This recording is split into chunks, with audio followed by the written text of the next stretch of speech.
In a traditional Torah scroll, this morning's portion, Parashat Ha'azinu, is not arranged as solid columns of text like a typical portion, but instead as two columns separated by a column of blank space. This arrangement reinforces the notion that it's poetic verse, it's not prose. It's a song that Moses presents to the Israelites describing the cycle of prosperity, exile, and return that he predicted will befall them. In last week's portion, God tells Moses, Kitvu lachem et hashira hazot, write for yourselves this song.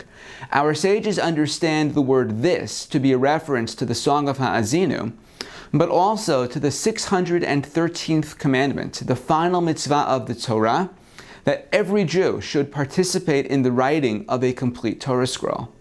Nowadays, this mitzvah, this difficult mitzvah, is typically accomplished by financially supporting the writing of a Torah scroll, generally as part of a communal effort. According to Maimonides, there is a precept that one may not write sections of a Torah scroll. It's an all or nothing proposition. And therefore, he explains, by commanding the Israelites to write down and to study the Song of Ha'azinu, Moses was actually telling them, de facto, to write the entire Torah.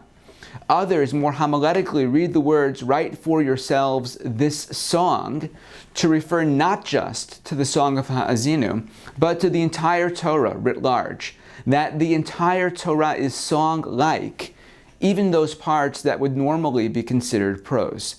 The 19th century Rabbi Naftali Tzvi Yehuda Berlin, known as the Netziv, explains that a defining characteristic of poetry is that words have meaning on multiple levels at the same time.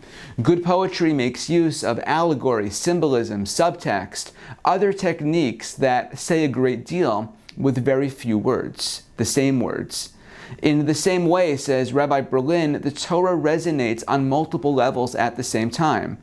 There's the literal meaning of the words, there's the corpus of midrashic interpretation, there's the intricate Talmudic legal interpretation, there's the symbolic mystical interpretation, and so on. In this way, he concludes, the entire Torah is actually more like poetry than typical prose. These two explanations overlap. When Maimonides states that one cannot write just a single portion of a Torah scroll, what he's getting at is that each individual portion cannot be properly understood outside of its broader context.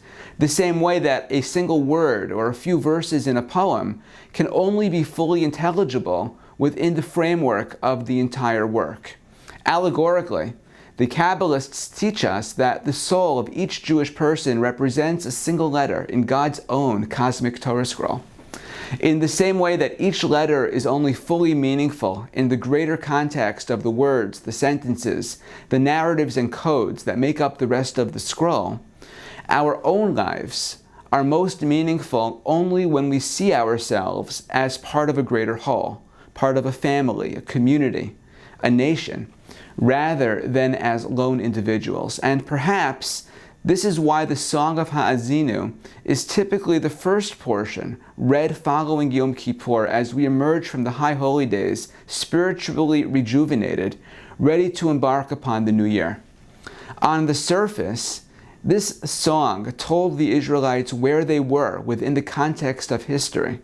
But as a poem, it, and the Torah more generally, teaches us all a powerful lesson about living with a fuller sense of meaning, a fuller sense of purpose, living within that broader context.